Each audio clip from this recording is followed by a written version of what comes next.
Hello, everybody, and welcome to Bible Study for Overthinkers. I hope that you are excited, and that is some big shoes to fill.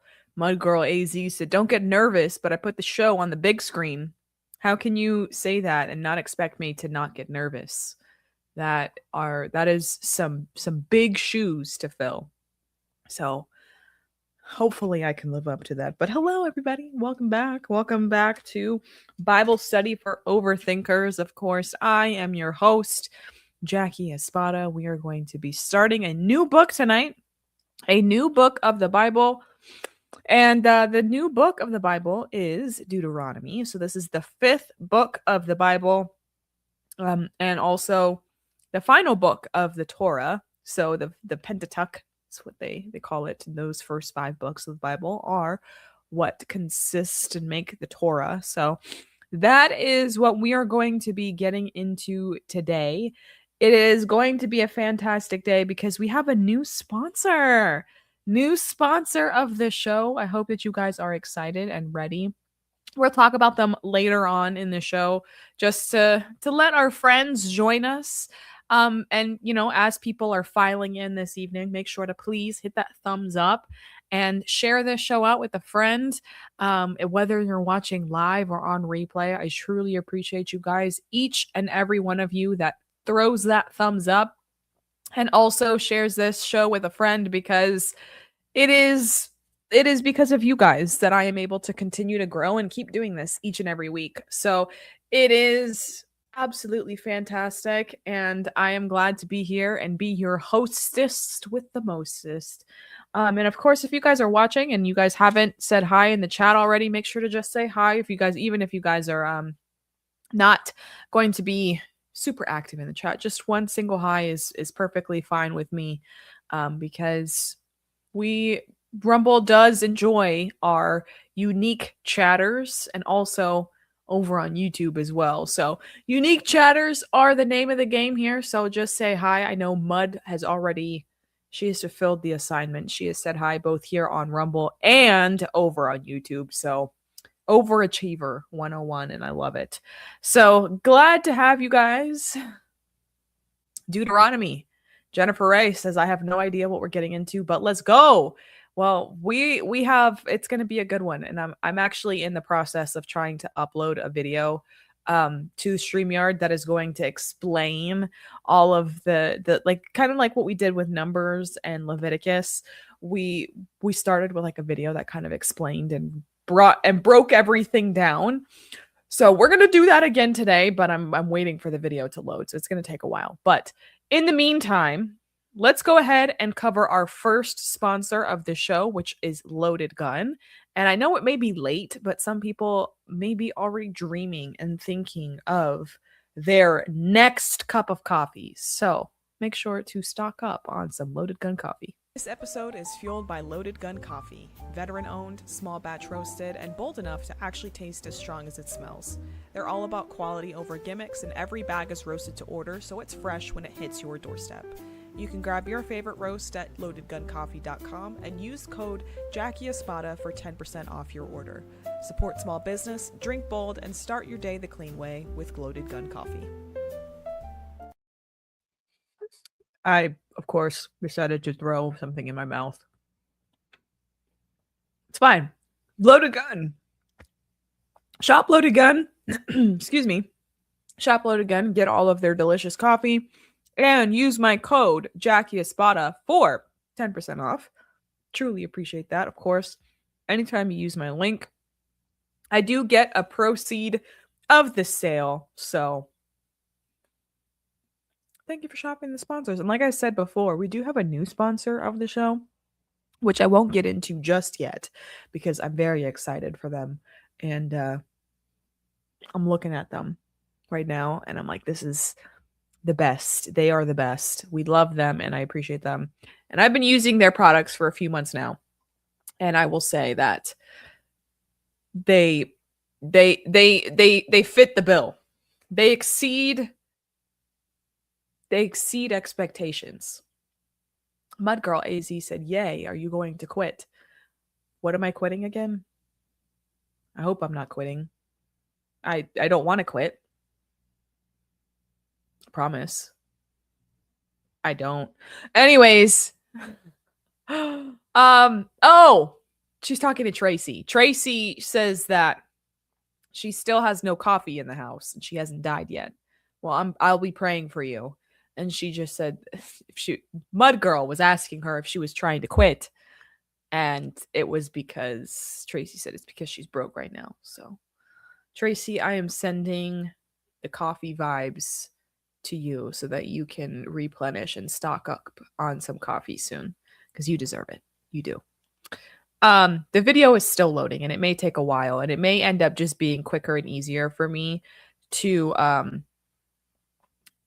just to just load the video in not load the video but play the video from YouTube. So I'm gonna do that real quick. Just pull in the video so that we can do what we need to do. All right. So we are jumping into Deuteronomy.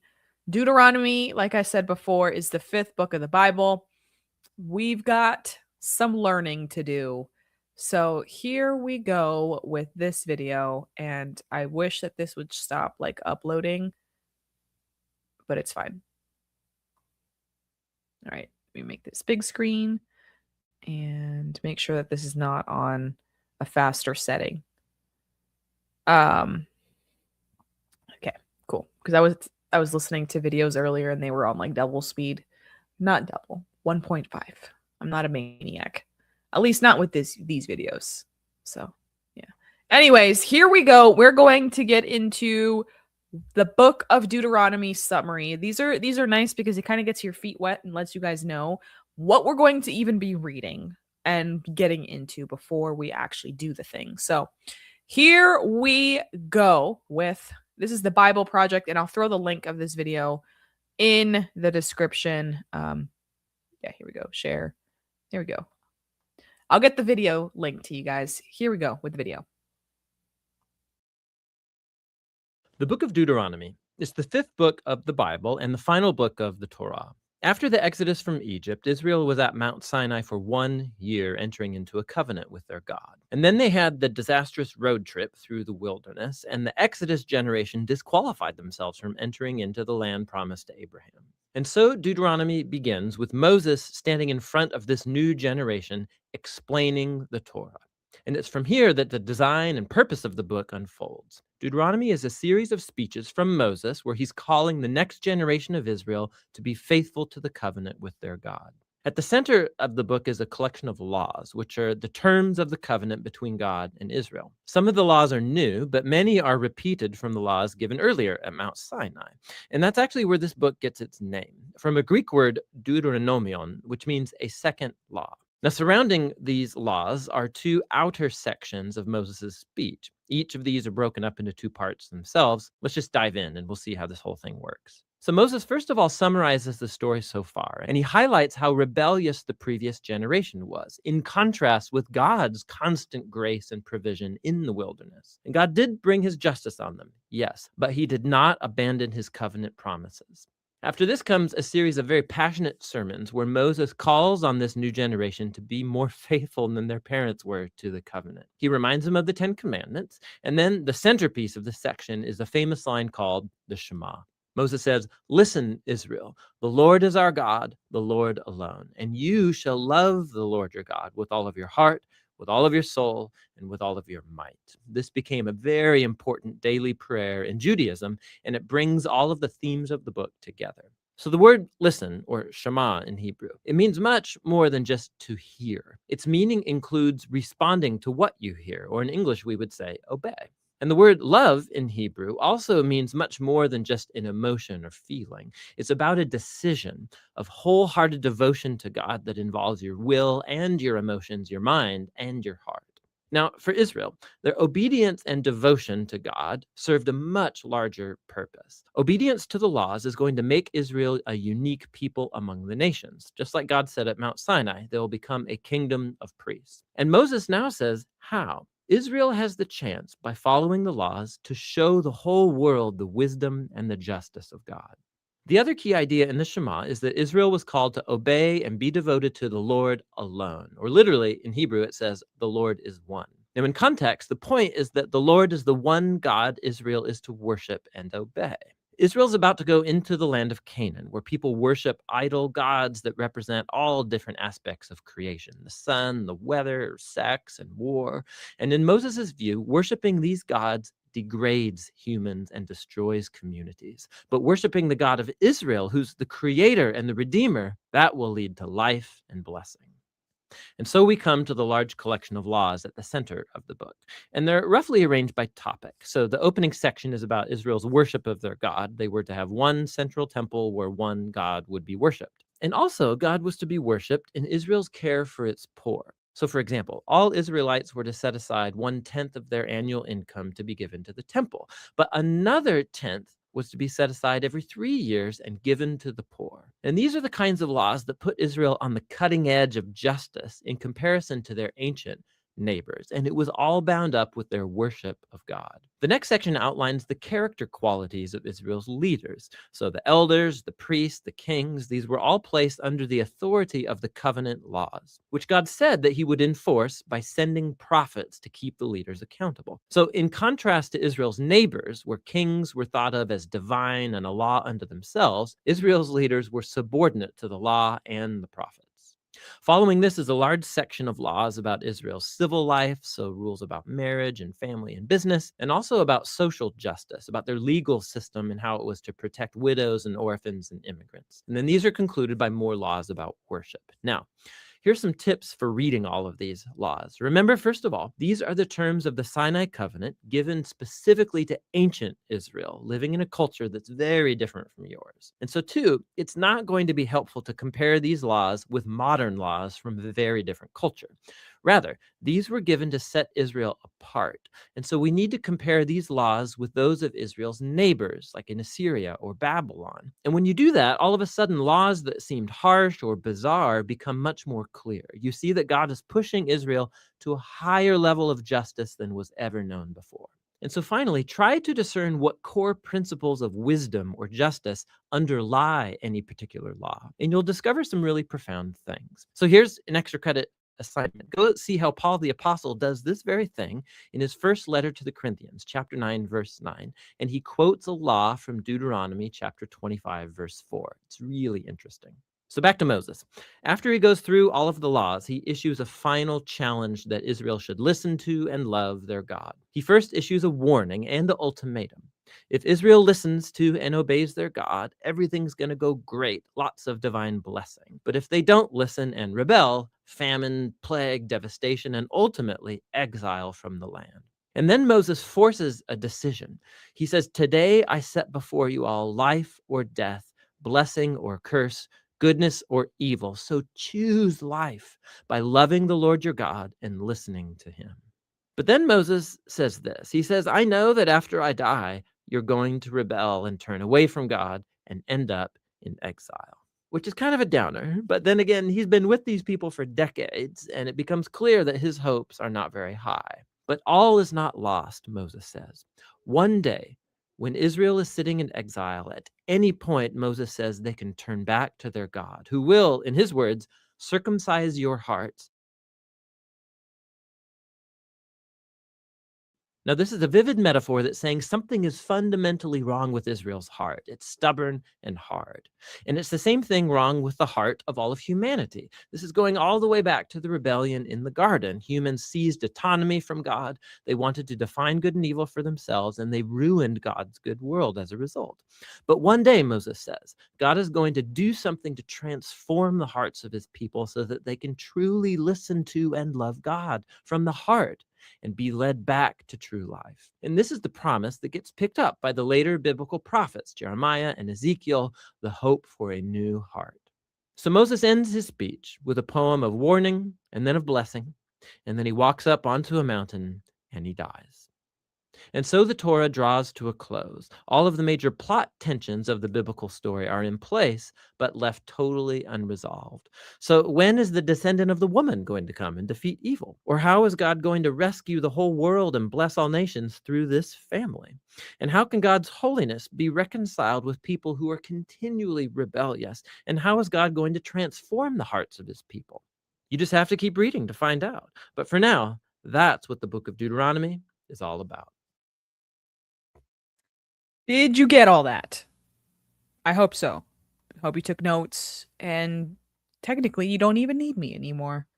But I'm kidding. We're still going to do our own Bible study, but I thought whenever I start a new book of the Bible, I like to kind of get the perspectives of other creators and other people out there to just kind of to see what the foundation is that people are starting to put out there. So I enjoyed that video. I hope you did too. I did, like I said, drop that video link in the description or in the chat. So it is there. But this is Deuteronomy, guys. Welcome. This book feels very different from Numbers, where we just were. This is basically Moses's final speech to the new generation right before they enter the promised land. The older generation is gone. Now Moses is retelling the story, one, explaining all of the lessons they've kind of learned along the way, and then preparing them to move forward wisely. So, before we start, they touched on this in the video, but Deuteronomy basically means second law or repetition of the law. It is a Greek word. So that is important to know, because this is not a new law. This is Moses re-explaining everything to the new generation. So think of this as like before you go in, let's talk about what happened and what matters.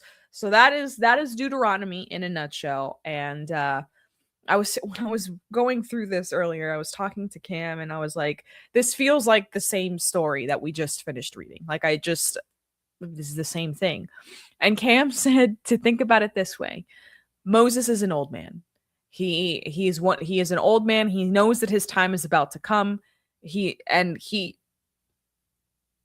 kick the bucket. And he is he's basically going over his life. And you know how older men, they just tell the same stories over and over and over again. I feel like this is Moses right now. He has told the story once, he's going to tell it again, and it's just like a constant loop of retelling things. But that is Deuteronomy in a nutshell. Let's go ahead and dig in. We're only going to be covering a few chapters today, and we'll kind of keep it that way to keep these shows shorter. There's a lot of content out there. I get it. So shorter shows, and get in, get out, hold your attention kind of thing. So Deuteronomy 1 is where we are going to be starting today. As always, I am reading from the She Reads Truth Bible. This is the Christian Standard Bible. You can find it in the description in my Amazon storefront if you guys would like to purchase it, as well as the Bible tabs, the highlighter pens, the highlighters and the pens. Also, my other Bible that I like to use, my NLT, my New Living Translation Bible that I also use. Those are my Bible things. There's also a He Reads Truth if you are a man and you would like to have a companion Bible to follow along with us. You can also do that. Or if you want to gift one to your husband or significant other, you can do that as well. So let's get into it. This is chapter 1 of Deuteronomy. This is the introduction. These are the words Moses spoke to all Israel across the Jordan, in the wilderness, in the Arabah, out opposite Suph, between Paran and Tophel, Laban, Hazeroth, and Di-Zahab. It is an 11-day journey from Horeb to Kadesh Barnea by way of Mount Seir. In the 40th year, in the 11th month, on the first of the month, Moses told the Israelites everything the Lord had commanded him to say to them. This was after he had defeated King Sihon of the Amorites, who lived in Heshbon, and the king Og of Bashan, who lived in Ashtaroth at Edrei. I don't know. Across the Jordan in the land of Moab, Moses began to explain this law, saying, we'll pause here before we keep going, but we're beginning with location. Like we're taking place at east of the Jordan, right before they enter the land, and we're being super specific, and it doesn't make a whole lot of sense to me. But this is a transition moment. The wandering in the wilderness is almost over. They're about to get to the promised land, and we just had to make that distinction. So can appreciate that for sure. Verse 6, departure from Horeb. The Lord our God spoke to us at Horeb. You have stayed at this mountain long enough. Resume your journey and go to the hill country of the Amorites and their neighbors in the Araba. I don't know. The hill country, the Judean foothills, the Negev and the seacoast, to the land of the Canaanites and to Lebanon as far as the great river, the Euphrates River. See, I have set the land before you. Enter and take possession of the land the Lord swore to give to your ancestors, Abraham, Isaac, and Jacob, and their future descendants. So, God had said, you've stayed on this mountain long enough. It is now time for you guys to go. But he reminds them of the past, right? He reminds them about Horeb/Sinai, but he lets them know it's time for us to go. So let's see what happens next. These are the leaders for the tribes. We're going to be revisiting the appointing leaders. So verse 9 says, I said to you at that time, I can't bear the responsibility for you on my own. The Lord your God has so multiplied you that today you are as numerous as the stars of the sky. May the Lord, the God of your ancestors, increase you 1,000 times more and bless you as he promised you. But how can I bear your troubles, burdens, and disputes by myself? Appoint for yourselves wise, understanding, and respected men from each of your tribes, and I will make them your leaders. You replied to me, what you propose to do is good. So I took the leaders of your tribes, wise and respected men, and set them over you as leaders, commanders for thousands, hundreds, fifties, and tens, and officers for your tribes. I commanded your judges at that time, hear the cases between your brothers and judge rightly between a man and his brother or his resident alien. Do not show partiality when deciding a case. Listen to small and great alike. Do not be intimidated by anyone, for judgment belongs to God. Bring me any case too difficult for you, and I will hear it. At that time, I commanded you about all the things you were to do. So Moses reminds them how leadership was delegated. And he's bringing this up again because he's letting people know that healthy leadership matters. Also, Moses couldn't carry everything alone. You remember that? So they're showing that this is a good thing. This is a God thing. This is something that is going to help the community in the long run. So again, remember, this is Moses just retelling all the stories. So the crazy old man just telling his stories again. It is what it is. Anyways, Israel's disobedience at Kadesh Barnea. This is chapter 1. This is verse 19 of Deuteronomy. So, hello to you guys in the chat. Welcome. It is okay if you are late to the party because you are never late. You are always on time because God is an on-time God and he shows up whenever he says to. So, it is okay. You are forgiven and we are so glad that you are here. So here we go. Chapter 1, verse 19 says, We then set out from Horeb and went across all the great and terrible wilderness you saw on the way to the hill country of the Amorites, just as the Lord our God had commanded us. When we reached Kadesh Barnea, the Lord our God, I said to you, you have reached the hill country of the Amorites, which the Lord our God is giving us. See, the Lord your God has set the land before you. Go up and take possession of it as the Lord, the God of your ancestors, has told you. Do not be afraid or discouraged. Then all of you approached me and said, Let's send men ahead of us so that they may explore the land for us and bring us back a report about the route we should go up and the cities we will come to. The plan seemed good to me, so I selected 12 men from among you, one man for each tribe. They left and went up into the hill country and came to Eshcol Valley, scouting the land. They took some of the fruit from the land in their hands, carried it down to us, and brought us back a report. The land the Lord our God is giving us is good. So they reached the end of the land. The spies saw the land was good.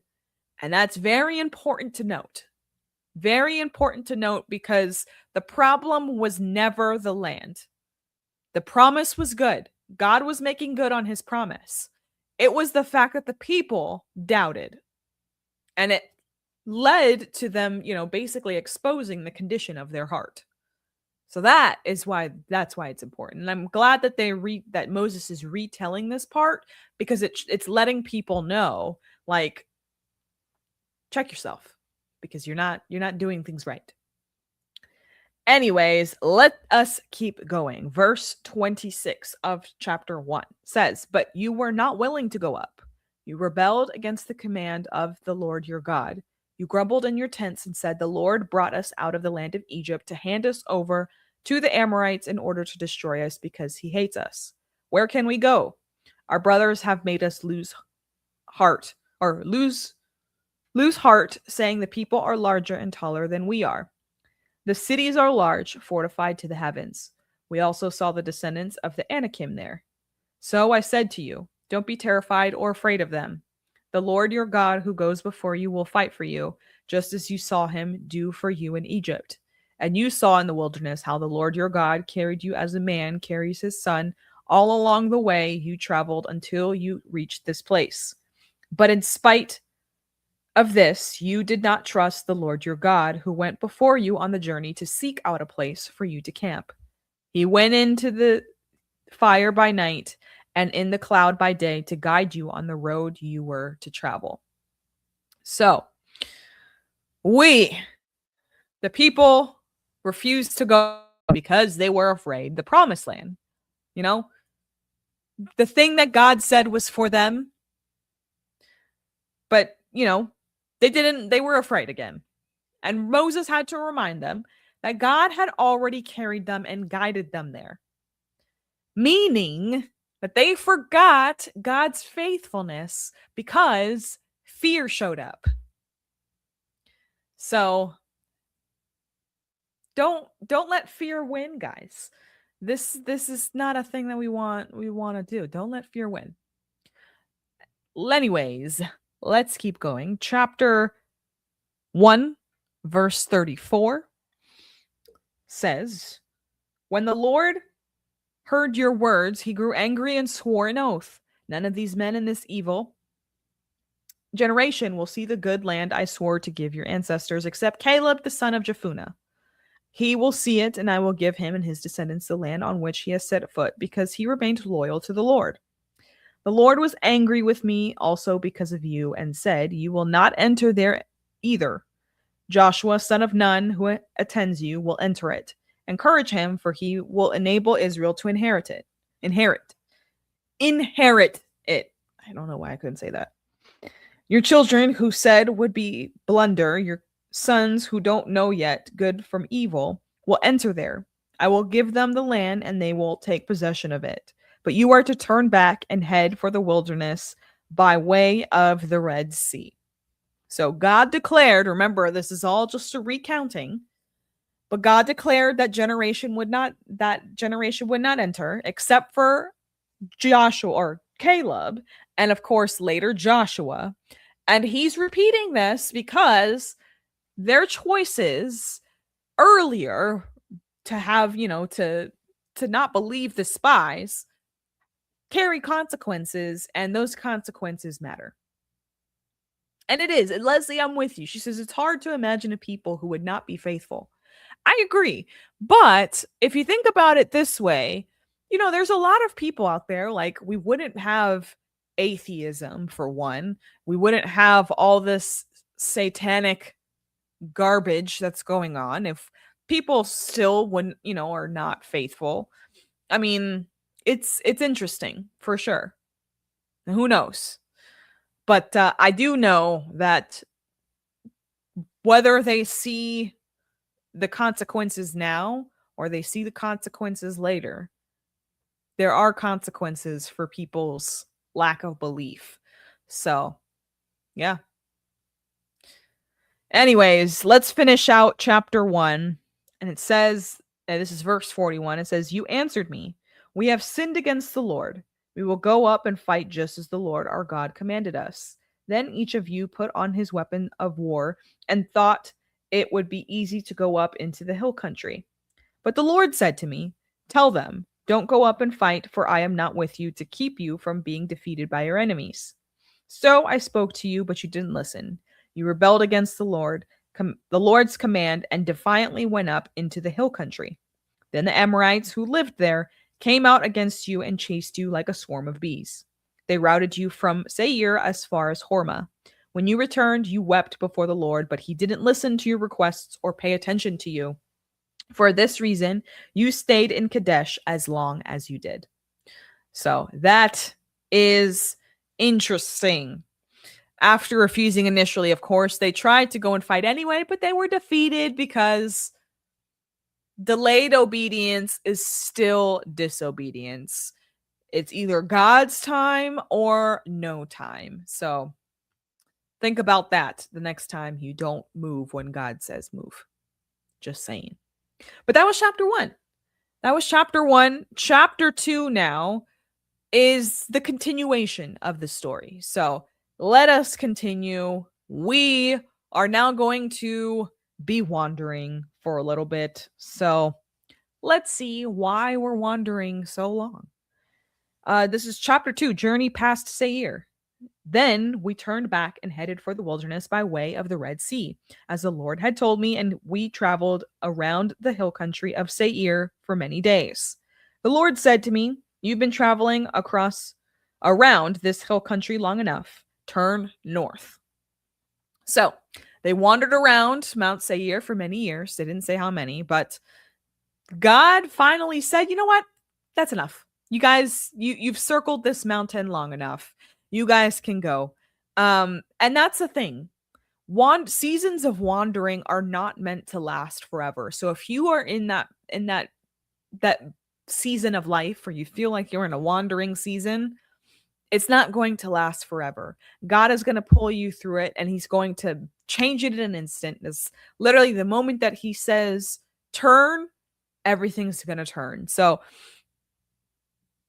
keep at it, but things will turn, and you will be so grateful for when it does. So here we go. Verse 4. This is verse 4, right? Yeah. "Command the people. You are about to travel through the territory of your brothers, the descendants of Esau, who live in Seir. They will be afraid of you, so be very careful. Don't provoke them, for I will not give you any of their land, not even a foot of it, because I have given Esau the hill country of Seir as his possession. You may not purchase food from them so that you may eat, but buy water from them, or excuse me, you may purchase food from them so that you may eat and buy water from them to drink. For the Lord your God has blessed you in all the work of your hands. He has watched over your journey through this immense wilderness. The Lord your God has been with you these past 40 years, and you have lacked nothing." So, let's see. So we've got God saying we're not going to fight Edom because God gave them their land too. Not every territory is going to belong to you. You need to respect the boundaries, Not every fight is going to be your fight. Not every land is going to be it's going to be your land. So don't listen to what God is telling you to do, All right. Here we go. This is Journey Past Moab now. So what we're going to see what God says about traveling past Moab. So we bypassed our brothers, the descendants of Esau who live in Seir. We turned away from the Araba road and then Elath and Ezion Geber. We traveled along the road to the wilderness of Moab. The Lord said to me, show no hostility toward Moab and do not provoke them in battle, for I will not give you any of their land as a possession, since I have given Ar as a possession to the descendants of Lot. The Emim, a great and numerous people, as well as the Anakim, had previously lived there. They were also regarded as Rephaim, like the Anakim, though the Moabites call them Emim. The Horites had previously lived in Seir, but the descendants of Esau drove them out, driving them completely and settling in their place, just as Israel did in the land of its possession the Lord gave them. The Lord said, now give up and cross the Zered Valley. So we crossed the Zered Valley. The time we spent traveling from Kadesh Barnea until we crossed the Zered Valley was 38 years, until the entire generation of fighting men had perished from the camp, as the Lord had sworn to them. Indeed, the Lord's hand was against them to eliminate them from the camp until they had all perished. So, they are told to avoid Moab. God is working beyond Israel too, because, he gave them their land. So he has other nations. He's God of other nations too. And then we get all the historical details. Well, yeah, we get all the historical details now. That was the journey past Moab. Boring. I know. But we're getting through it together. Promise it gets better.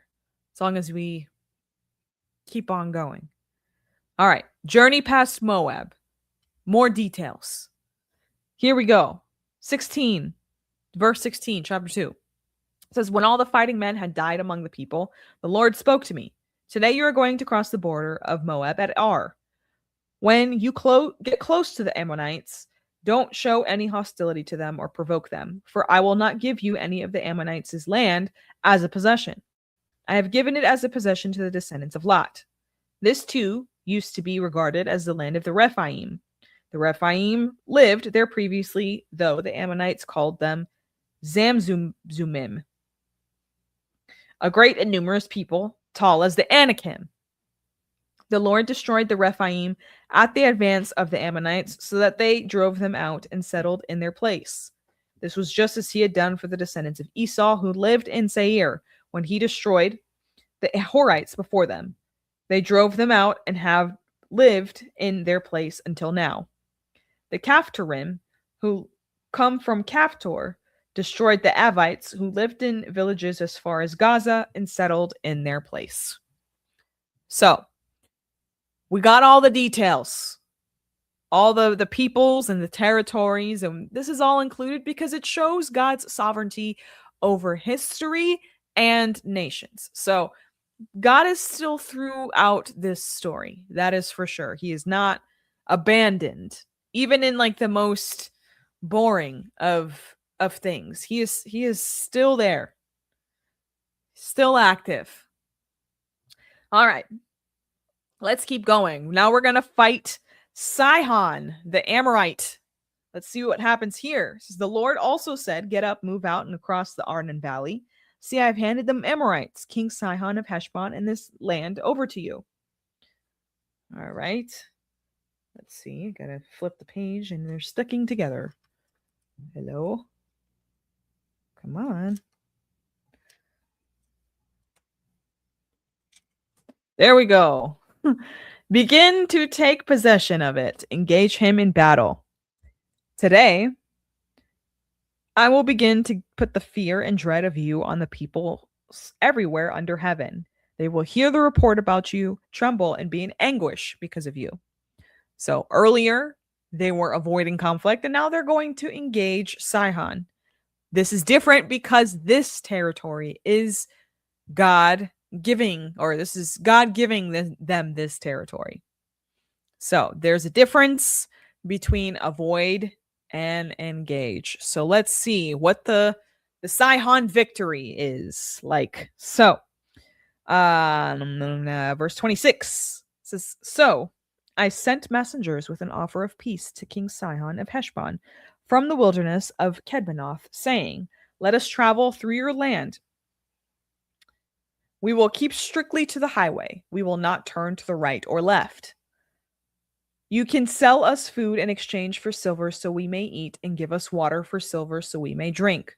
Only let us travel through on foot, just as the descendants of Esau who live in Seir did for us, and the Moabites who live in Ar, until we cross the Jordan into the land the Lord our God is giving us." But King Sihon of Heshbon would not let us travel through his land, for the Lord your God had made his spirit stubborn and his heart obstinate in order to hand him over to you, as has now taken place. Then the Lord said to me, "See, I have given you Sihon and his land to you. Begin to take possession of it." So Sihon and his whole army came out against us for a battle of Jahaz. The Lord our God handed him over to us, and we defeated him, his sons, and his whole army. At that time, we captured all his cities and completely destroyed the people of every city, including the women and children. We left no survivors. We took only the livestock and the spoil from the cities we captured as plunder for ourselves. There was no city that was inaccessible to us from Aroar. Nope.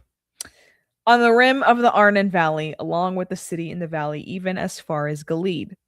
The Lord our God gave everything to us, but you did not go near the Ammonites' land, all along the bank of the Jabbok River, the cities of the hill country, or any place that the Lord our God has forbidden. So that is where we end chapter 2 of Deuteronomy. And that is retelling, like I said before, the Sihon victory. Remember, this is kind of where we ended, almost there, literally like right there at the end of Numbers. But Moses is reminding them that they already experienced victory when and only when they trusted God. And he's emphasizing this because this generation, this new generation, needs confidence before they enter the land. You know, the land that they are going to be entering into is full of these idols, and we'll see more of this as we keep going. Especially in this next chapter, we'll start to see that. But they're going to be tested in the promised land, and it's God's will for that to happen. But it is, you know, he's Moses knows that they are going to be tested, and he's kind of planting the seeds now. Because if you plant the seeds now, you just got to water them so that they can grow. So hopefully before Moses dies, that's what, you know, this whole book is for, is literally them, Moses watering the soil and letting them know, like, look, this is what you guys are expected to do. This is what's going to happen. You know, make sure to keep your head on. Don't fall into sin, anything like that. So this is basically letting them know, like, look, God already proved himself. You just got to step into it. So that is chapter 2. Chapter 3, we'll go ahead and run through this real quick. Chapter 3, and then we'll stop because I think chapter 4 is chapter 4 is where we start the ordinances and the you know, the rules and everything like that. So this is where we're starting. Chapter 3. Chapter 3 is victories, inheritance, and then the transition. So we are going to first start off with the retelling of the victory over Og, and then we'll see what happens from here. So, verse 1, chapter 3, the defeat of Og of Bashan. Then we turned and went up the road to Bashan. The king Og of Bashan came out against us with his whole army to do battle at Edrei. But the Lord said to me, "Do not fear him, for I have handed him over to you along with his whole army and his land. Do to him as you did to King Sihon of the Amorites who lived in Heshbon."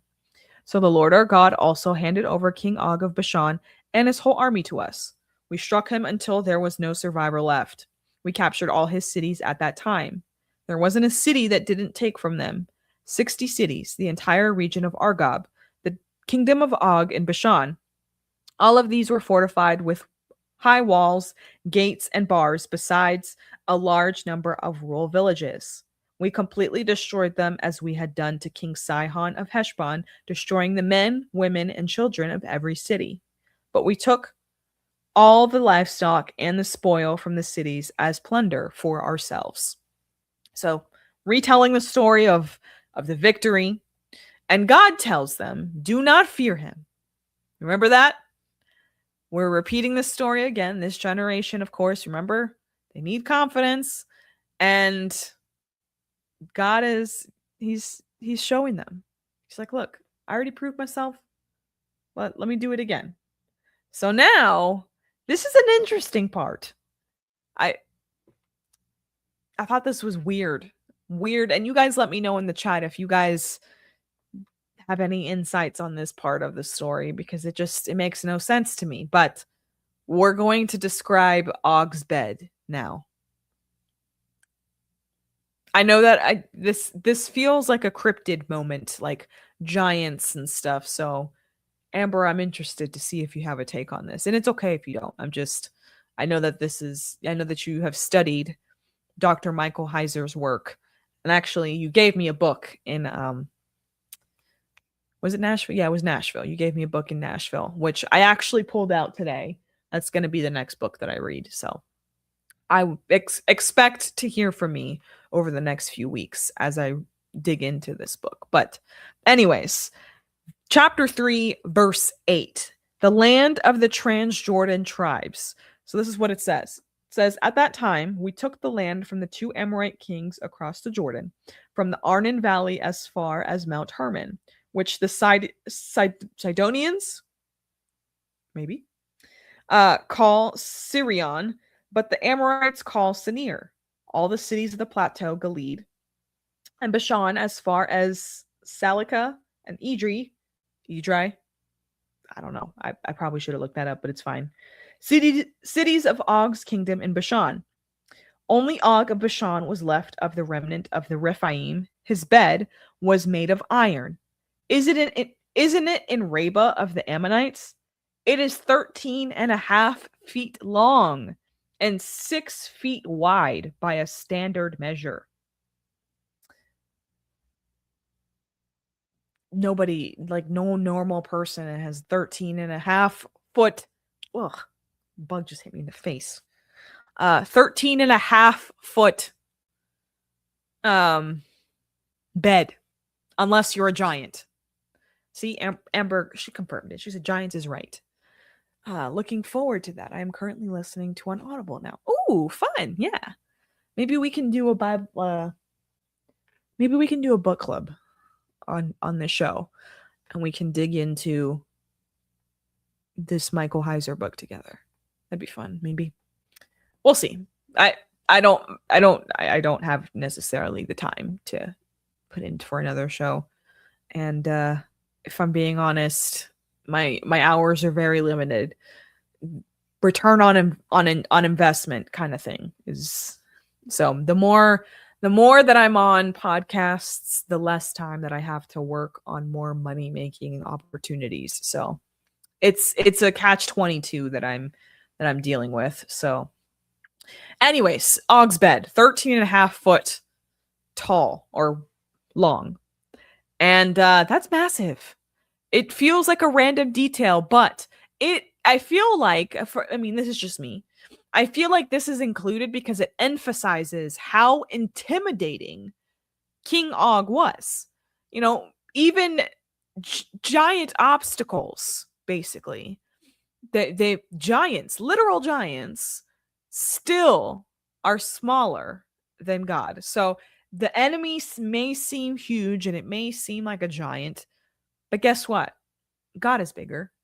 And you guys don't have to worry about that. So I love it. That is a great little to do in there. So that is awesome. Let's see. You guys all good in there in the chat? Everybody's doing all right? Cool. All right. Verse 12. At that time, we took possession of this land.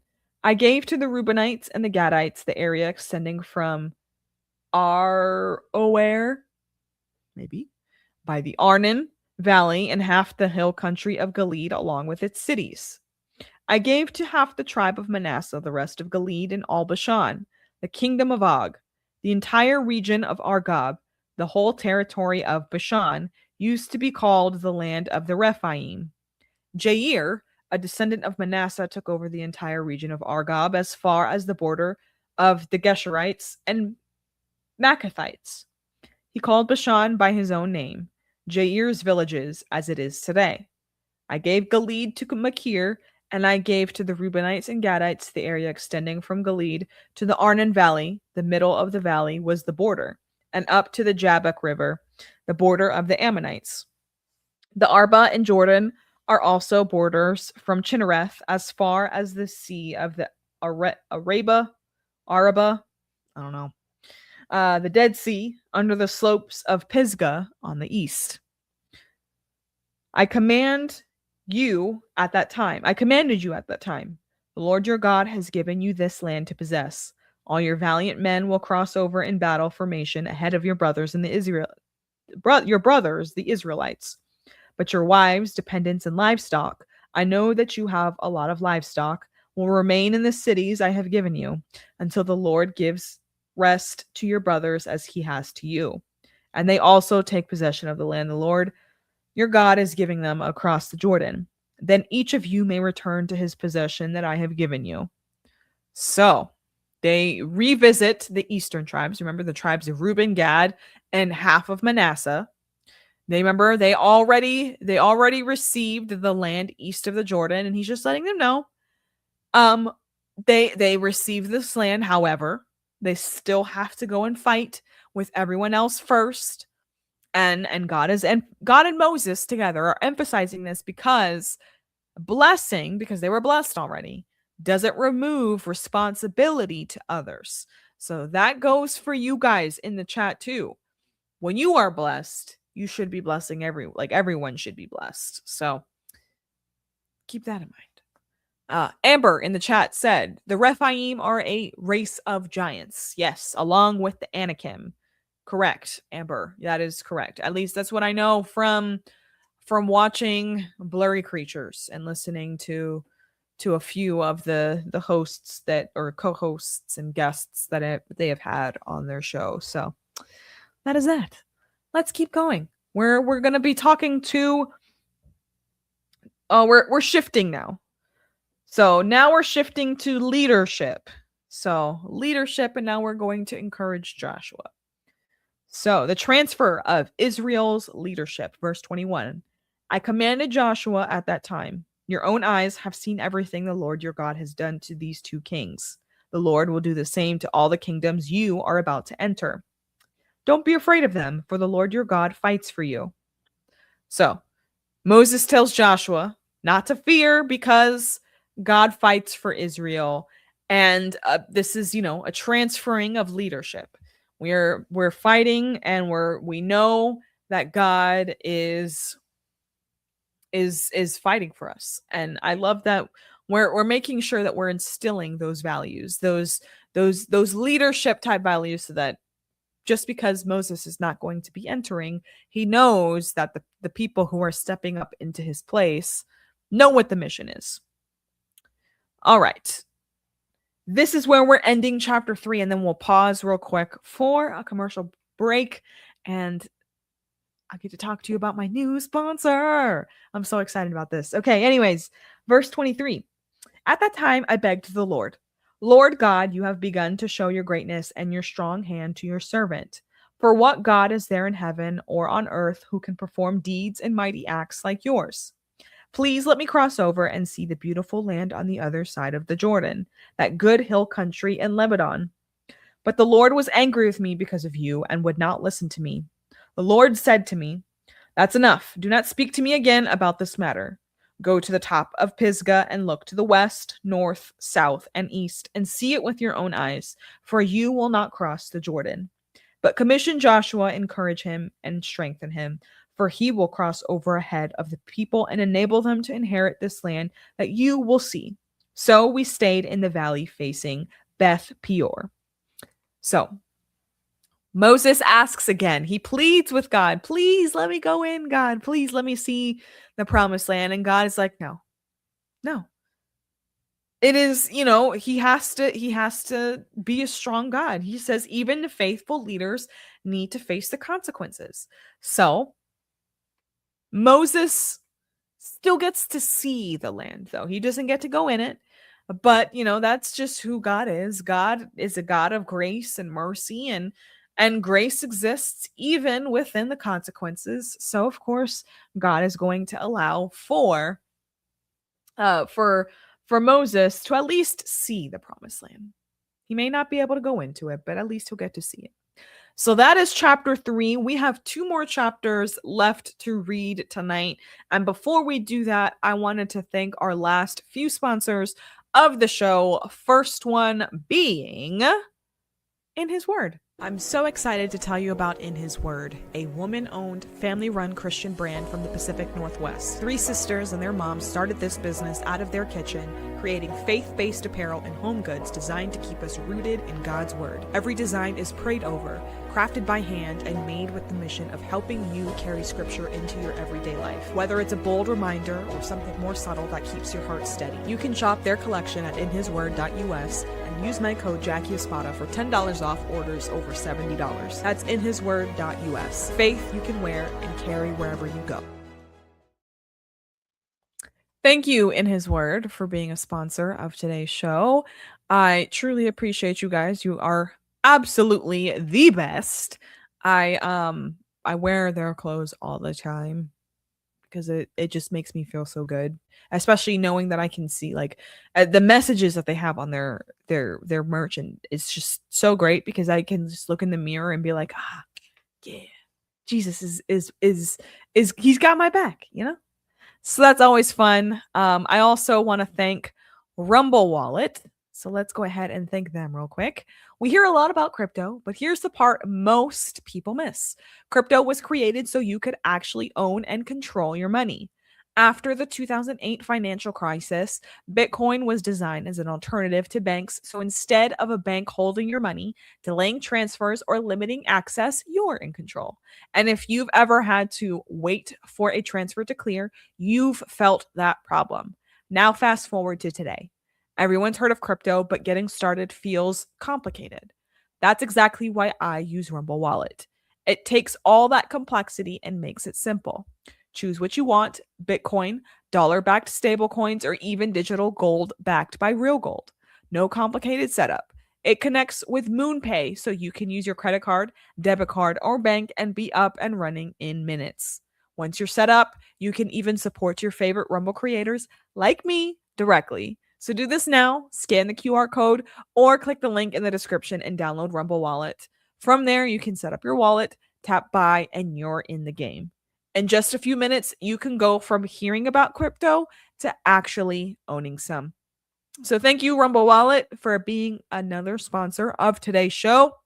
And last, and certainly not least, I get to talk about this brand new company that I have been using for, I want to say, a few months now, since before Gart Nashville for sure. And it is a soap company, guys. It is called Healthy Soul. Health like and in Spanish, soul as in sun. So this is a great company. I literally, so Cam actually found their soap in Sprouts, the supermarket, the grocery store here. We found their soap in the grocery store. It is tallow soap, guys. 100% organic, grass-fed tallow. They literally, there's only 4 ingredients in each of their products, truly, or less. So I have a few of their products here. This is their unscented soap. This is the one that is their tried and true. It is ultra hydrating and moisturizing to your skin. And literally, this only has 3 ingredients. It is all oils, no fragrance in their unscented Talos bar. They also have the super hydrating, especially for babies and for your face and everything, is the Suet soap. This is regenerative grass-fed kidney tallow. And that is literally the only ingredient in this soap. This soap is, like I said, if you have eczema, the reason why I love this soap so much is because I get eczema really, really badly. And I had like super angry, red, dry, itchy skin. And this soap truly was like this, and obviously soft disclosure, but this is the my skin just needed something that was like fragrance free, and just it could eat it up, and it is doing exactly that. But whether you get the fragrance free or the suet soap, like I said, this one's good for kids and for your face and all of that. They also have scented soaps, and the scented soaps, you can actually feel confident and feel good that you're not just putting, you know, fragrance and parfum on your skin. So what I have here is the Mediterranean Soul. This one, oh my god, smells like a Mediterranean sun, like if you're just like on the beach. It is amazing. And like I said, there is only a few ingredients. There's grass-fed beef tallow, organic olive oil, organic coconut oil, and then the organic essential oil blend. That is it. This right here, and then we have the other spring scent that they have is the Golden Orchard. This one smells like the most amazing lemon soap that you could ever imagine. And again, you can feel confident in knowing that there are no seed oils, there are no synthetic fragrances, there are no dyes, there are no parabens, no sulfates. You are putting good, high quality ingredients on your skin, and you can shop their website, Health E Soul. That's Health E, like as in Y, as in Spanish, Soul, SOL, like in sun. So HEALTHYSOL.com, and you can use my code Jackie10. So Jackie10, you can save 10% off. And of course, whenever you use my code, you can absolutely get I get cash back. So appreciate you guys for using and shopping Healthy Soul. They are a small business, family owned, it's literally a wife and husband owned small business out of Sanford, Florida. And that was like the other connection, because I'm from Florida. So this is I'm really looking forward to talking more about Healthy Soul and all of their products, because they not only do soaps, they have bar soaps, they also have all-purpose like liquid soap, they have bone balms, they have lip balms, they have really hydrating tallow, sunscreens, and all these great products. So make sure to shop Health E Soul and use my code Jackie10. And DBM, yes, if you think about it, seed oils are also bad for your skin. Because if you think about it, you're absorbing the seed oils like in your mouth, right?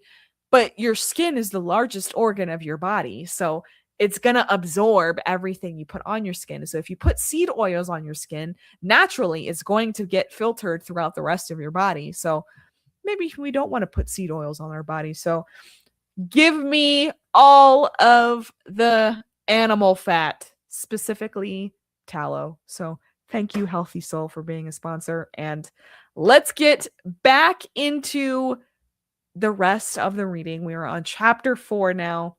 And this chapter is huge spiritually. This one we've transitioned away from, the retelling of the journey so far.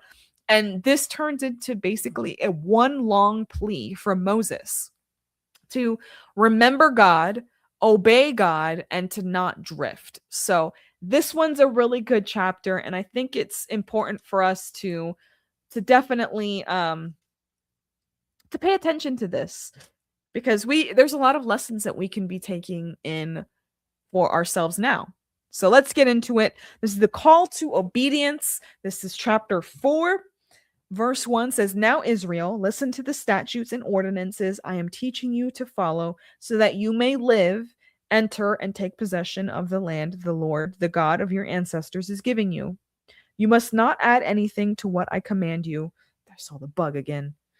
"Command you or take anything away from it, so that you may keep the commands of the Lord your God I am giving you. Your eyes have seen what the Lord did at Baal Peor, for the Lord your God destroyed every one of you who followed Baal of Peor. But you who have remained faithful to the Lord your God are all alive today.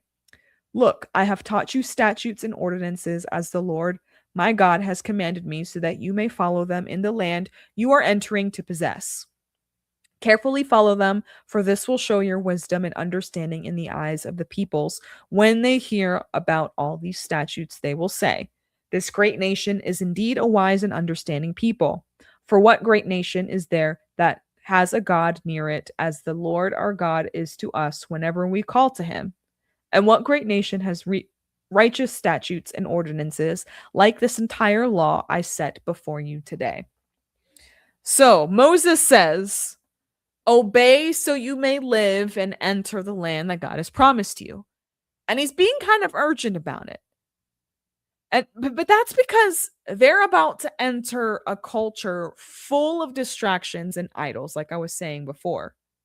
Meaning their obedience is what is going to protect them. So he's warning them and letting them know, like, hey guys, we got to make sure that we don't just let any outside influence just take hold.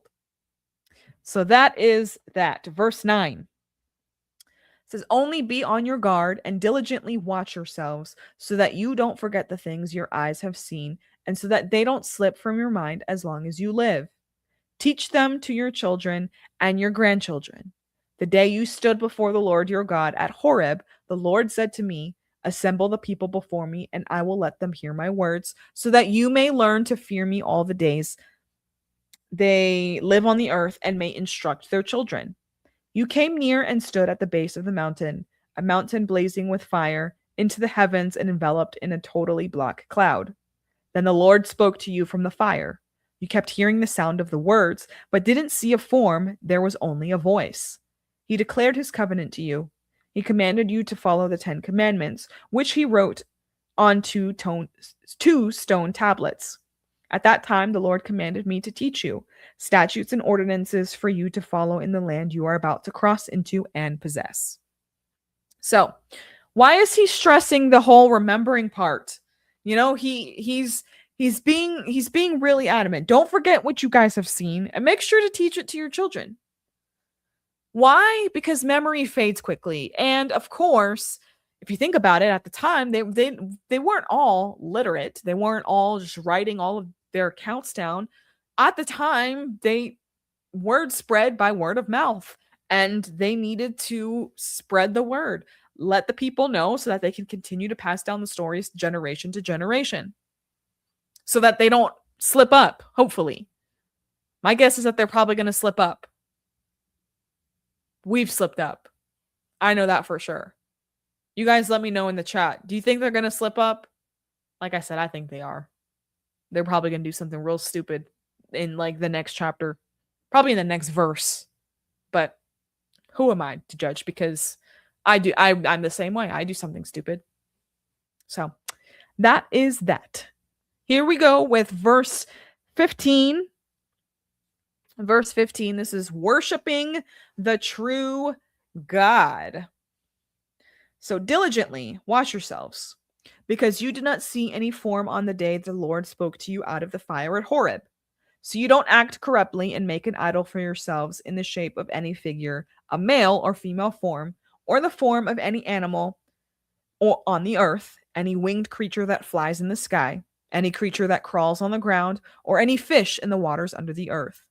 When you look to the heavens and see the sun, moon, and stars, all the stars in the sky, do not be led astray to bow in worship to them and serve them. The Lord your God has provided them for all people everywhere under heaven. But the Lord selected you and brought you out of Egypt's iron furnace to be a people for his inheritance, as you are today. The Lord was angry with me on your account. He swore that I would not cross the Jordan and enter the good land the Lord your God is giving you as inheritance. I won't be crossing the Jordan because I am going to die in this land. But you are about to cross over and take possession of this good land. Be careful not to forget the covenant of the Lord your God that he made with you, and make an idol for yourselves in the shape of anything he has forbidden you. For the Lord your God is a consuming fire, a jealous God. So, why is he warning so much about idols? Moses, he keeps telling them they saw no form of God at Sinai. And this is important because God cannot be reduced to just an image. If idols shrink to God, or idols shrink God into something that is controllable, and God will not be controlled. We all know that. God cannot be controlled. He will not be controlled. And don't do that, basically. That is where we are. So we're almost done, I think. Maybe not. Actually, yeah, we're about halfway through chapter 4. So chapter 4, let's keep going.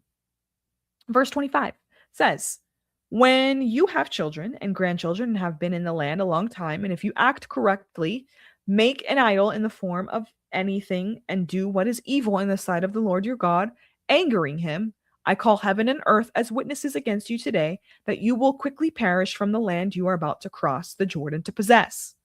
You will not live long there, but you will certainly be destroyed. The Lord will scatter you among the peoples, and you will be reduced to a few survivors among the nations where the Lord your God will drive you. There you will worship man-made gods of wood and stone, which cannot see, hear, eat, or smell. But from there you will search for the Lord your God, and you will find him when you seek him with all your heart and all your soul. When you are in distress and all these things have happened to you, in the future you will return to the Lord your God and obey him. He will not leave you, destroy you, or forget the covenant with your ancestors that he swore to them by oath, because the Lord your God is a compassionate God. So, basically, Moses is saying, someday you guys will drift and experience consequences. And this feels intense, but what he says next changes the game. He says that if you seek God, then you'll find him. And that's awesome, because it gives us an opportunity to return back to him. And it doesn't mean that our story ends in failure. It's only failure if you don't return to him. And I love that. I love that there is a built-in cheat code, essentially, that allows you the opportunity to come back to God in the end. So that is a nice little thing to remember, for sure, for us. All right, verse 32. Verse 32 says, indeed, ask about the earlier days that preceded you, from the day God created mankind on the earth, and from one end of the heavens to the other. Has anything like this great event ever happened, or has anything like it been heard of? Has a people heard God's voice speaking from the fire as you have and lived? Or has a God attempted to go and take a nation as his own out of another nation by trials, signs, wonders, and war, by a strong hand and an outstretched arm, by great terrors, as the Lord your God did for you in Egypt before your eyes? You were shown these things so that you would know that the Lord is God. There is no other besides him. He lets you hear his voice from heaven to instruct you. He showed you his great fire on earth, and you heard his words from the fire. Because he loved your ancestors, he chose their descendants after them and brought you out of Egypt by his presence and great power, to drive out before your nations, greater and stronger than you, and to bring you in and give you their land as an inheritance, as it is now taking place. Today, recognize and keep in mind that the Lord is God in heaven above and on earth below. There is no other. Keep his statutes and commands, which I am giving you today, so that you and your children after you may prosper, and so that you may live long in the land the Lord your God is giving you for all time. That is a beautiful thing. God is so good. And Moses just sits here and just talks about how God is so unique. And he asks him, he's like, has any other nation experienced what Israel has so far? The answer is easy. It's no. And he emphasizes and just highlights this because God truly is unlike any other God.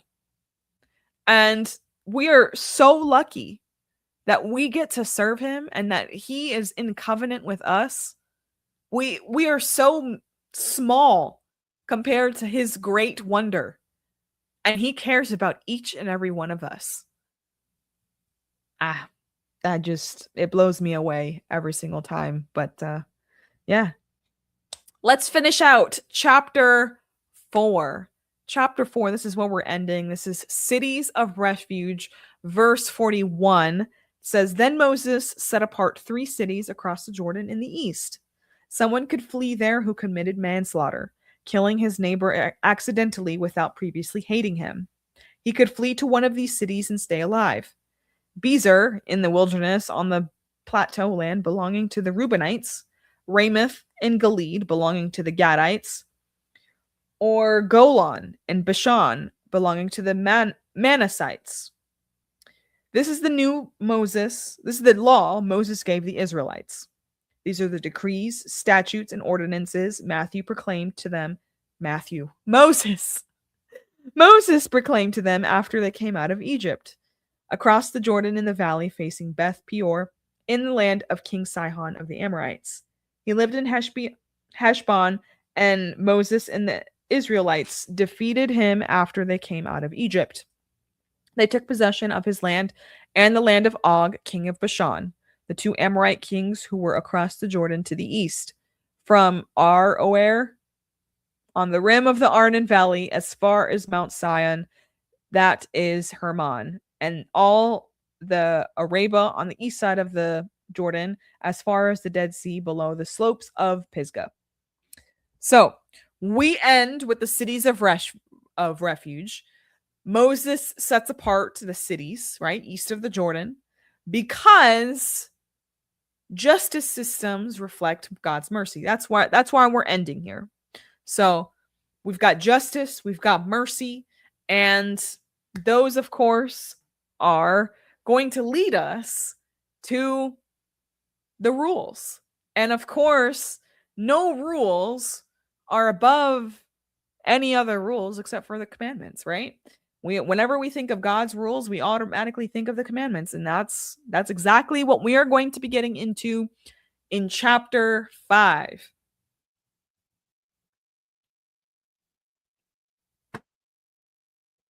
And this chapter is huge because Moses is repeating the 10 commandments, but this isn't just repetition for information.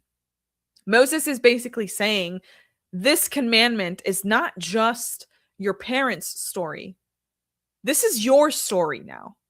So these are not random restrictions. These are foundations for life, relationship, and freedom. So let's see what God has to say. And this is where we are going to be ending tonight's Bible study. I've been trying to keep Bible study to about an hour and a half. So I hope that that's okay with you guys. I don't want to keep going, and we're all tired. So plus we've got things to do, and like I said, there's a lot of behind the scenes things that I'm working on, especially for Bible study. So we'll talk about that after we finish chapter 5 of Deuteronomy. So here we go. Moses summoned all Israel and said to them, Israel, listen to the statutes and ordinances I am proclaiming as you hear them today. Learn and follow them carefully. The Lord our God made a covenant with us at Horeb. He did not make this covenant with our ancestors, but with all of us who are alive here today. The Lord spoke to you face to face from the fire on the mountain.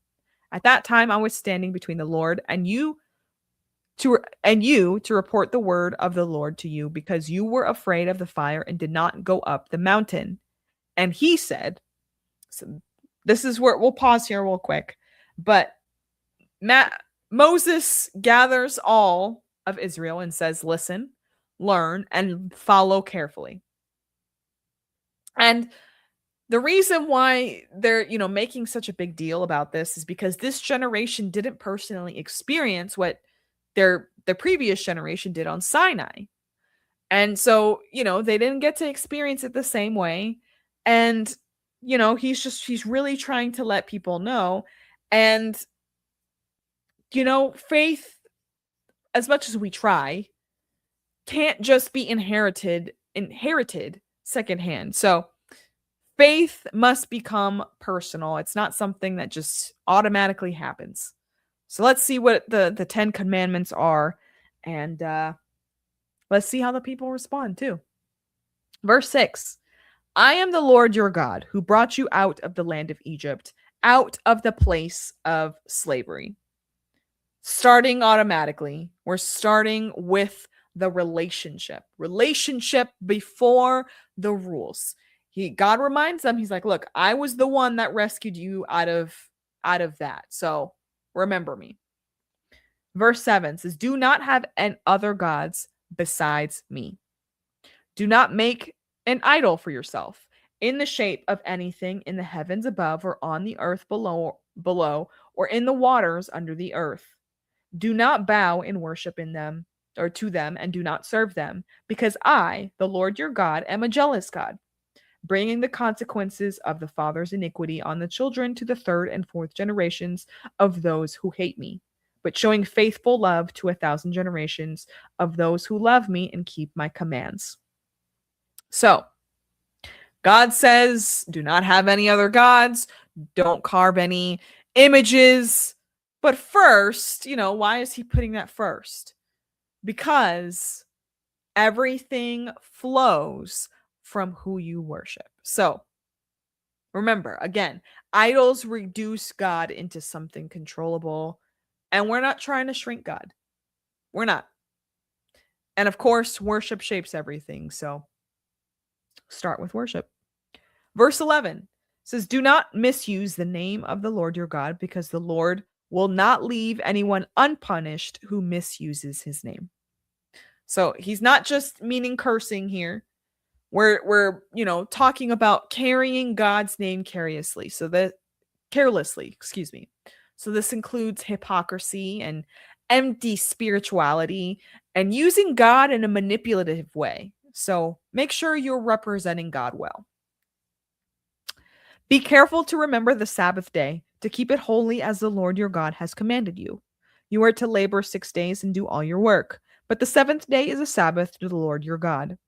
Do not do any work, you, your sons or daughter, your male or female slave, your ox or donkey, any of your livestock, or the resident alien who lives within your city gates, so that your male and female slaves may rest as you do. Remember that you were a slave in the land of Egypt, and the Lord your God brought you out of there with a strong hand and an outstretched arm. That is why the Lord your God has commanded you to keep the Sabbath day. So remember in Exodus, Sabbath connected to creation. Here, it connects to slavery in Egypt. Because remember, rest is part of freedom. And slaves never rest. But guess what? They're no longer slaves. They're free people. And free people absolutely can rest. And that is absolutely part of the covenant, right? Rest is freedom. They're not machines. They need to rest. Verse 16.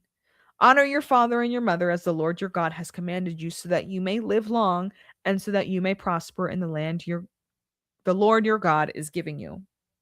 So this commandment connects to stability and longevity in the land.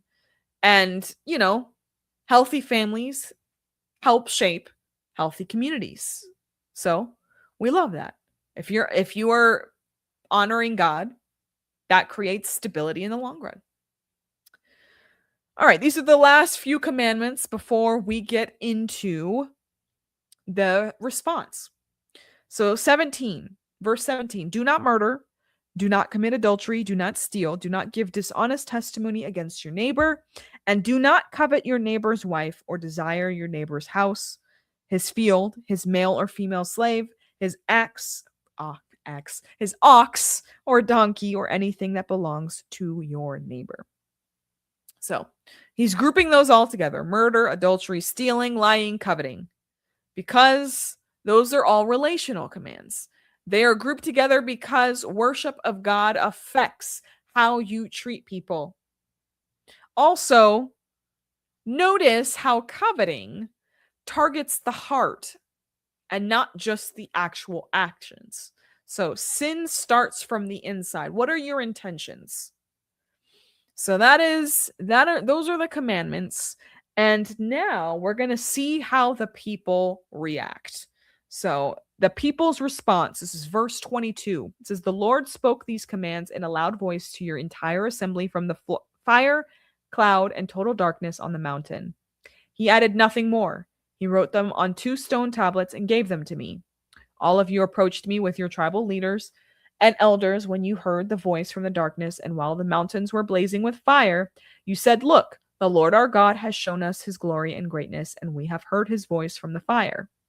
Today we have seen that God speaks with a person, yet he still lives. But now, why should we die? This great fire will consume us, and we will die if we hear the voice of the Lord our God any longer. For who out of all humanity has heard the voice of the living God speaking from the fire as we have and lived? Go near and listen to everything the Lord our God says. Then you can tell us everything the Lord our God tells you. We will listen and obey. The Lord heard your words when you spoke to me," he said. I should have paused there. Let me pause. We'll talk about that real quick. So the people hear God's voice and were terrified. But, I probably would be terrified too. And I think it's because they recognize how holy God is and how much power he truly has. So, that holiness really truly created awe in these people. So that's that. So verse 28 says, "The Lord heard your words when you spoke to me. He said to me, I have heard the words that these people have spoken to you. Everything they have said is right. If only they had such a heart to fear me and keep all my commands and always, so that they and their children would prosper forever." So God says, "Oh, that their hearts will remain like this." And that's all emotional, right? God doesn't just want outward obedience, right? He wants hearts that stay aligned. He wants to see if it is rooted deep in your heart, right? He wants something that's going to last and something that's going to be forever. All right, let's see how we end. Chapter 5. Says, where is it? Oh, "Go and tell them, return to your tents, but you stand here with me, and I will tell you every command. The statutes and ordinances you are to teach them, so that they may follow them in the land I am giving them to possess. Be careful to do as the Lord your God has commanded you. You are not to turn aside to the right or the left. Follow the whole instruction that the Lord your God has commanded you, so that you may live, prosper, and have a long life in the land you will possess." So Moses says that, you need to follow God fully so that it may go well for you guys in the promised land. And of course, this just kind of brings that connection back to obedience is the true connection to life and flourishing. And it's not just random control. God's not wanting to control us because he just wants to be a puppet master. He truly wants to see us prosper and have the best for us. So that right there, my friends, is chapter 5. That is where we are going to be ending today. Let us pray, and then we'll read some rants, get on out of here. We have a few announcements. Here we go.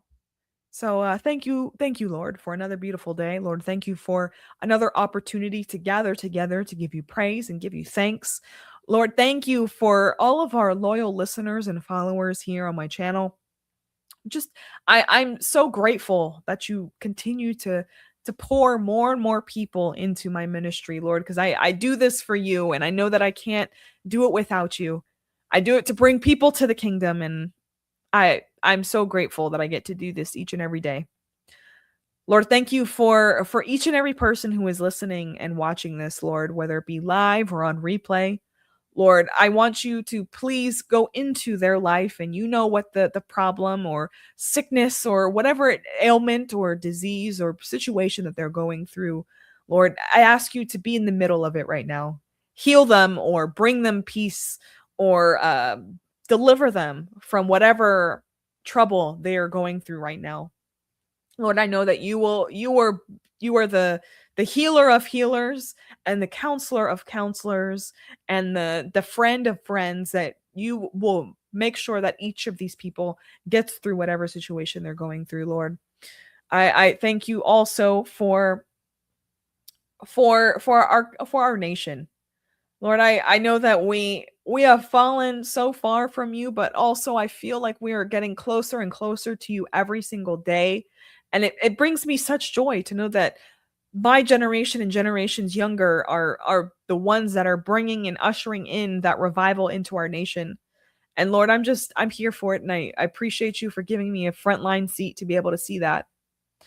Lord, also I thank you for our president. Lord, I ask you to keep him safe and to guard his heart and his mind, and make sure you make sure that he leads with exactly the way that you need him to lead, Lord. I know that you are speaking to him and everyone on his cabinet, and I know that you are in it. Lord, thank you, and we continue to praise you and know that we will see it through. Lord, thank you for everything that you have done, Lord. In Jesus' name I pray. Amen. And I appreciate you guys for being here. Um Amber, yes, absolutely. She says hit the thumbs up. If you guys have not already, please hit that thumbs up. A few announcements before we get to the rant. Of course, make sure to I'm so excited about this tallow soap sponsor. Make sure to check out, if nothing else, check out their website, healthesoulsoap.com. healthesoulsoap.com. And truly, it is a great opportunity for you guys to lather yourself up in a Christian small business, husband and wife couple, like I said, that really doing some good things in the name of Jesus. So I'm here for it. And if you're in Winter Park, Florida, it is definitely their shop is beautiful. So go check it out if you are in Winter Park. Last but not least, ZBM for $10. I appreciate you, girlfriend. I'm so glad that you're here every single night. She says, thank you for all the great content. I very much appreciate the commitment to reading scripture. Our founding fathers knew and have said the survival of the US depends on its citizens knowing the Bible. Amen to that. And I'm here for it. I did not know where we were going to be going with this year. He placed it on my heart in December honestly, before that, in September, after the whole Charlie Kirk thing, getting a new Bible and really starting to dig into the word again. And then in December, he said, now you're going to read on the internet. And so we walked with Jesus to Christmas every day, read a chapter of Luke, and that led to this, where we get to spend at least 2 hours, if sometimes less than that. Obviously today's going to be less than that, but we got to spend some time together and read through the entire Bible cover to cover and talk about it, and if you and ask questions and figure out what God is trying to give us. And it's a great time. So thank you guys again for being here. I truly appreciate you guys and love you. And I hope God blesses each and every one of you, because you guys deserve it for sure. All right, without further ado, let's get on out of here. I will see you guys on Saturday. Hooks and Harmony. Hooks and Harmony, I will say, is it going to be a great freaking show, man. It is going to be so fun. You guys are already sending in great submissions. This Saturday, we are doing TV show theme songs. Michelle, I talked about this on my show last week. Michelle sent in the suggestion, and I was like, I said on the show on Saturday, I said, look, we are going for it. We are running with it. We are doing TV show themes, full send. And yeah, so if you guys have any suggestions of, if it's people's playlist. You guys are in charge of the playlist. So send me your favorite TV show themes. You can send them in on X if you guys are over on X. In DMs, you can send it in my Telegram group. You can find the link to that in the description of this video. Or you can comment on the video that I will post, like the thumbnail for tomorrow. Or if you want to just show up on the show on Saturday and hope to see if people will suggest the song that you want. Or you can come in and suggest it on Saturday. So it'll be a fun time. So make sure to stay tuned. Saturday, 3 p.m. Eastern. We're back continuing in Deuteronomy on Sunday. And then we got good book sessions on Sunday night. So got plenty of content. Oh, I know there was one more thing. Deuteronomy, I'm going to be publishing probably tomorrow. Another article. It's going to be a longer article. We're going to start doing some deeper Bible studies on my Substack. And then we'll for the paid subscribers, we'll do a little bit more like a talk back and forth kind of thing. So we will if you guys haven't already subscribed to my Substack, make sure you go and do it. Literally, this website right here, JackieEspada.com, will get you to that website. So go to JackieEspada.com, subscribe, and even if you're not a paid subscriber, you will still I have plenty of free content for you guys. So I haven't decided if I'm going to do the study guide as a free thing or as a paid thing or what. But be prepared for more long form written content for me. So love you guys, appreciate you, and I'll see you guys next time. Have a good night.